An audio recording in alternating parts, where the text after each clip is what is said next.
मुझे पौराणिक कथा याद आ गई, बहुत सुंदर है। एक बार पार्वती जी ने शिव जी से पूछा कि महाराज, ये कुंभ का मेला है, हर साल लगता है, 12 साल में एक बार, और लाखों व्यक्ति उसमें स्नान करने आते हैं, गंगा जी को स्नान करने। और ऐसा कहते हैं कि गंगा जी पाप नष्ट कर देती हैं। इतने व्यक्ति आते हैं, स्नान करते हैं, इनके पाप गंगा जी में रह जाते होंगे, गंगा जी को बड़ी दिक्कत आती होगी इतने पापों को नष्ट करने में। पापों को सारा बोझ लाखों व्यक्ति छोड़ जाते हैं गंगा जी के अंदर। शिव जी बहुत मुस्कुराए और कहने लगे कि पार्वती जी, ऐसी बात नहीं है, ये लोग जो पापों की गठरी अपने सिर पर लेके आते हैं, वैसी की वैसी वापस ले जाते हैं। फिर खामखा आते हैं, लाखों की भीड़, स्पेशल ट्रेन्स, बसें चलती हैं, इतना बड़ा इंतजाम किया जाता है, तो ये सब बेकार है। तो शिव जी ने कहा, लगता तो ऐसा ही है पार्वती जी, ये सब दिखावा मात्र है, कैसे हो सकता है। कहा चलिए, कुंभ का मेला लगा हुआ है, अपने आप अपनी आंखों से देख ले। शिव जी ने अपने को कोड़ी का स्वरूप बनाया और पार्वती जी को कोडिन का स्वरूप दिया। कोड़ी कोडिन बनकर त्रिवेणी की तरफ चले और उस रास्ते पे बैठे जहां से लाखों लोग आ रहे थे और जा रहे थे। शिव जी महाराज ने वह एक नारा लगाना शुरू किया, वह ये था कि मुझे एक संत का, एक महात्मा का वर मिला है कि कुंभ के मेले में अगर कोई गंगा माई का भक्त, जिसके गंगा स्नान करने के बाद सारे पाप नष्ट हो गए हो, यदि वह गंगा जल मेरे ऊपर छिड़क दे तो मेरी काया कंचन हो जाए, मैं स्वस्थ हो जाऊं, ऐसा मुझे वरदान है। एक संत की वाणी है और उस संत की वाणी ना कभी गलत हुई है ना हो सकती है। आप लोग स्नान करने जा रहे हैं, यदि ऐसा व्यक्ति जिसके त्रिवेणी में स्नान करने के बाद सारे पाप नष्ट हो गए हों, जल लेता है, मेरे ऊपर छींटा लगा दे, सुबह से शाम हो गई, एक भी गंगा माई का भक्त ना मिला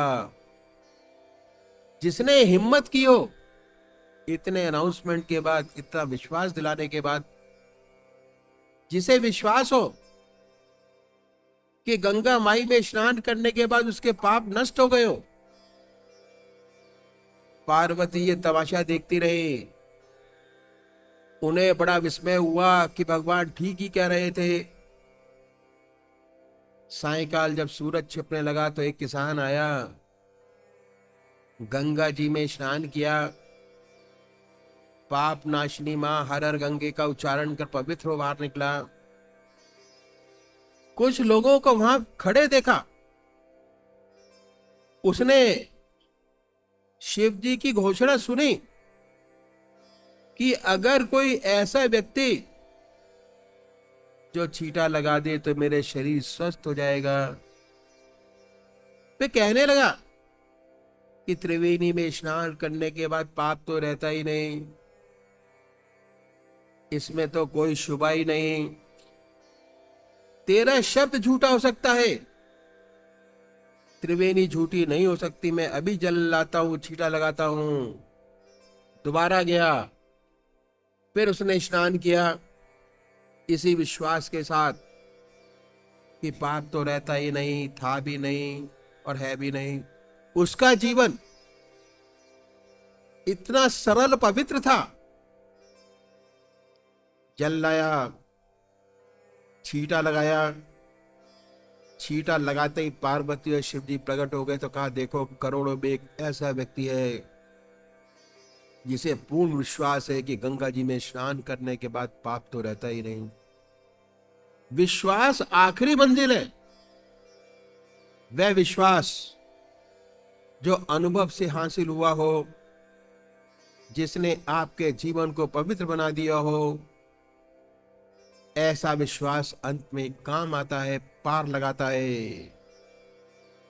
प्रेम का चौथा गुण है संतोष। इस सेवक के गुरुदेव कहा करते थे कि संसार बना है सार और असार की मिलोनी से। इसमें सार भी वस्तु है, आसार भी वस्तु है। दोनों से मिलकर ये संसार बना है। इस संसार में परमात्मा ने जहां आपको जन्म दिया, जिन परिस्थिति में रखा, उन परिस्थितियों में संतुष्ट रहते हुए इस परमात्मा के नाम को दिल और दांतों से पकड़ो। वह कहा करते थे, दिल और दांतों से, दिल से उस ईश्वर की याद को पकड़ो, हृदय से, सच्चे प्रेम से पकड़ो, सच्ची लगन से पकड़ो। जब आदमी हताश हो जाता है, डूबता होता है, तिनके का सहारा मांगता है, और अगर लड़ाई नहीं हो रही हो, अब बिल्कुल निराश हो चुका हो, तो दांत से काटने की कोशिश करता है, दांत से पकड़ने की कोशिश करता है। ऐसे अपने आप को समझाते हुए कि उस परमात्मा के नाम को चाहे कुछ भी हो जाए, जीवन रहे न रहे, उसके लिए दुनिया रहे न रहे, लेकिन उसके नाम को न छोड़ो। ऐसे दिल और दांतों से उस परमात्मा के नाम को पकड़ो। यही सार वस्तु है। इसी से सच्चा आदर्श, जीवन मुक्त अवस्था प्राप्त होती है, जो मनुष्य का सबसे ऊंचा लक्ष्य है। संतोष का मतलब यह नहीं कि आप काम करना बंद कर दें, अपनी उन्नति की कोशिश ना करें, ये हरगिज नहीं। अब तो गृहस्थी लोग हैं, हमारा रास्ता गृहस्थ का रास्ता है। इसी दुनिया में रहते हैं, इसी संसार में रहते हुए, संसार के सब काम सुंदरता से करते हुए, हृदय निरंतर परमात्मा की याद में डूबा रहे, परमात्मा की याद में बर्फ की तरह पिघलता रहे, और सारे काम सच्चाई के साथ, लगन के साथ, दस्त बकार बनते रहें, आज से अच्छे। यही हमारा आदर्श है। दस्त बकार दिल में यार, हाथ काम करें, दिल ईश्वर की याद करें। तो संतोष के माने ये नहीं कि हमें हाथ पर हाथ धर के बैठ जाना चाहिए, हम प्रगतिशील रहना चाहिए। अपनी दुनियावी तरक्की के लिए हमेशा हमें सच्ची कोशिश करें, सच्ची मेहनत करें, जेलसी से बचें। दूसरे को देखकर हमारे दिल में द्वेष पैदा ना हो, बल्कि दूसरे को देखकर हमारे दिल में द्वेष पैदा ना हो, तरक्की करते हुए हमारे अंदर उत्साह पैदा हो कि हम उससे अच्छी मेहनत करें और ऊंची तरक्की प्राप्त करें। द्वेष बहुत खराब चीज है, उससे हृदय अपवित्र हो जाता है, और जहां पवित्र हुआ उसमें परमात्मा का वास नहीं रहता, परमात्मा नहीं रहता। यह है प्रेम का चौथा गुण, संतोष। परमात्मा ने जिस हाल में रखा, उसमें खुश रहते हुए उसके नाम को दिल और दांतों से पकड़ो।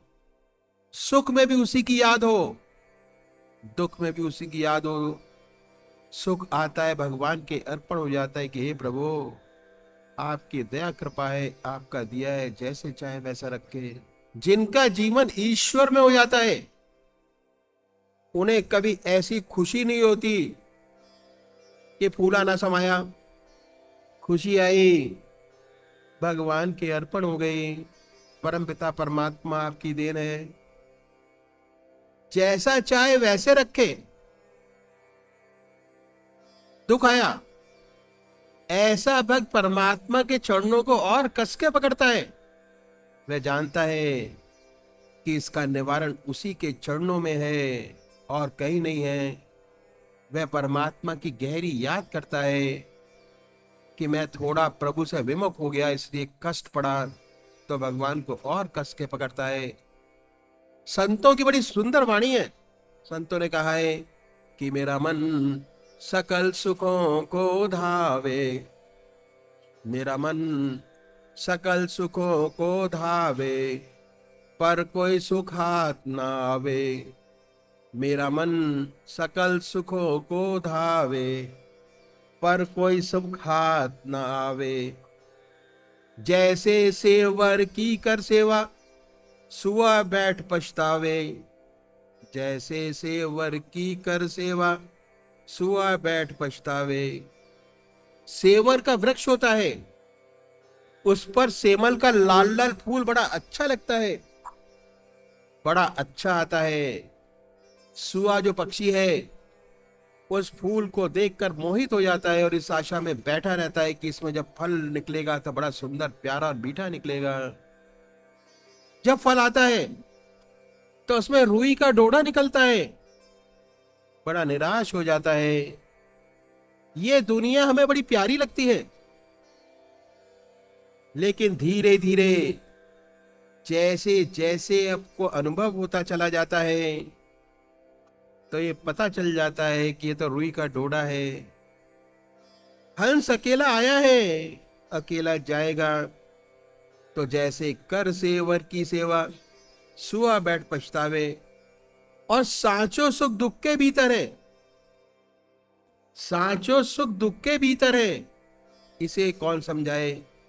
यदि ऐसा दुख, ऐसी तकलीफ आ पड़े जो हमारे हृदय को परमात्मा से जोड़ दे, हमारा हृदय परमात्मा की गहरी याद में डूब जाए, वह तकलीफ हमको बहुत मुबारक है। क्यों? उसने एक स्टेप आगे बढ़ा दिया। दुख में परमात्मा की ज्यादा याद आती है तो संत न सुख में सुखी होते हैं न दुख में दुखी। ऐसा सुंदर उनका जीवन बन जाता है। दुख आया, परमात्मा की गहरी याद है।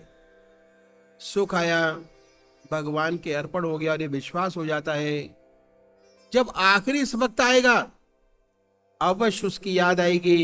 ये भगवान ने कहा है कि जो मनुष्य मेरी याद करते करते अपना शरीर फूल की तरह छोड़ता है वह मुझे पाता है।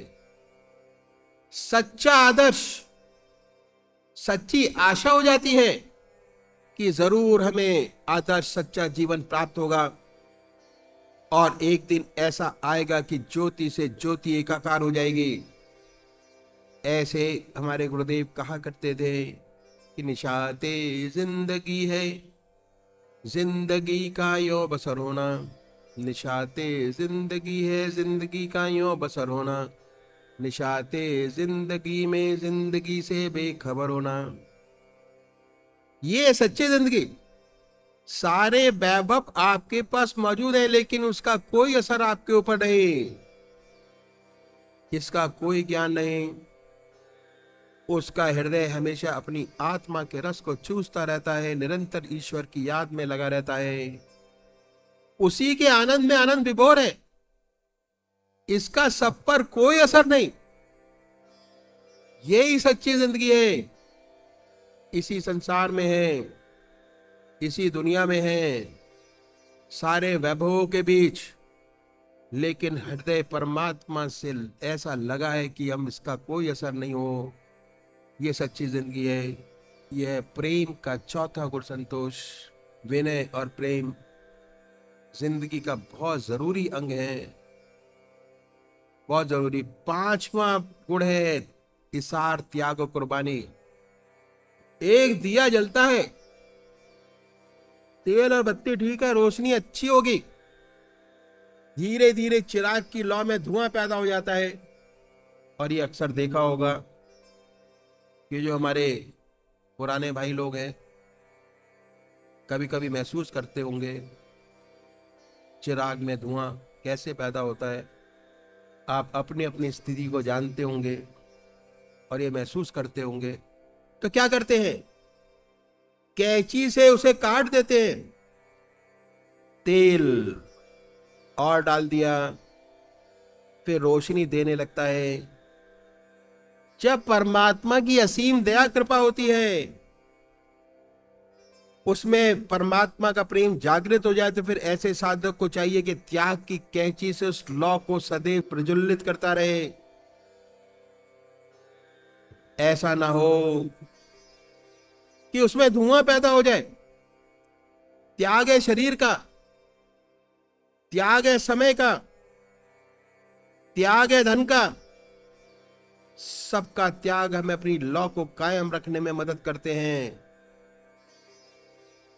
और सबसे ऊंचा त्याग है मन का, कि मन परमात्मा की याद में बराबर लगा रहे, एक भी क्षण को इधर उधर ना हो। ये सबसे ऊंचा त्याग है मन का त्याग। ऐसी लौ उसके नाम की हमारे हृदय में जागृत हो जाए, जो निरंतर जलती रहे। और जब लौ निरंतर जलती रहती है, तब हमारे हृदय का अपना दीपक जल जाता है और फिर दूसरे चिरागों को जलाता है। तो सबसे ऊंचा त्याग मन का, निरंतर उस परमात्मा की याद में लगा रहे, एक भी क्षण को इधर उधर न बैठे। हमारे महाराज जी कहा करते थे कि आपका अपना घर छोटा घर है, आश्रम आपका सबसे बड़ा घर है।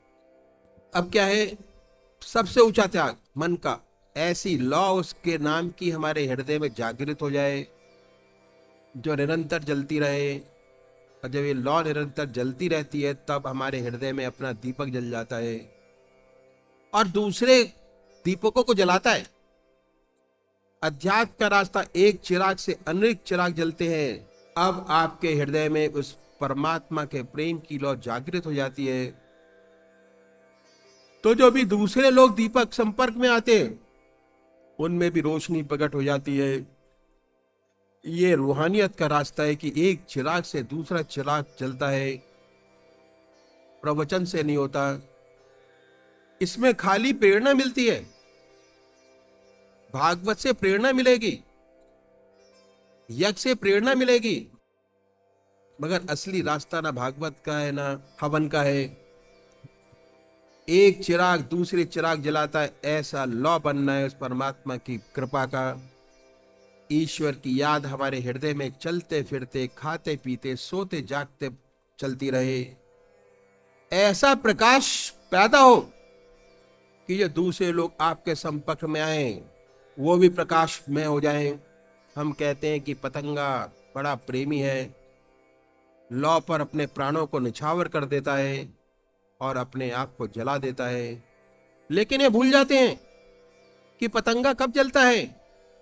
जब वे अपने आप को जलाता है। तो ये रास्ता विकास का, फैलाव का, हमारे हृदय में सच्ची लौ जागृत हो जाए, सच्चा प्रेम उत्पन्न हो जाए अपने इष्ट के प्रति। ऐसा परमात्मा से प्रेम मिलता है। विनय और प्रेम दो विशेष गुण है जो हमें ईश्वर तक ले जाते हैं। हमारे जीवन का जो सच्चा लक्ष्य है, जीवन मुक्त अवस्था, वहां तक पहुंचाते हैं। ये बातें हैं जो हमारी पूजा को सच्ची बनाती है, परमात्मा तक ले जाती है। कहा है विनय प्रेम बस भई भवानी, खसी माल मूरत मुस्कानी। विनय और सत प्रेम, जब ईश्वर सद्गुरु कृपा से साधक के हृदय में प्रभु की प्रेम की लौ, पवित्र भावनाओं रूपी भावनी जागृत हो जाती है, समस्त मलक्षेप का नाश हो जाता है। हृदय निरंतर प्रभु प्रेम में सरोवर डूबा रहता है, आत्मय अवस्था प्राप्त हो जाती है। साधक अपने गृहस्थ के अंदर रहते हुए शांत चित्त हो जीवन मुक्त अवस्था को प्राप्त करता है। परमात्मा तू ही है, तेरी इच्छा पूर्ण।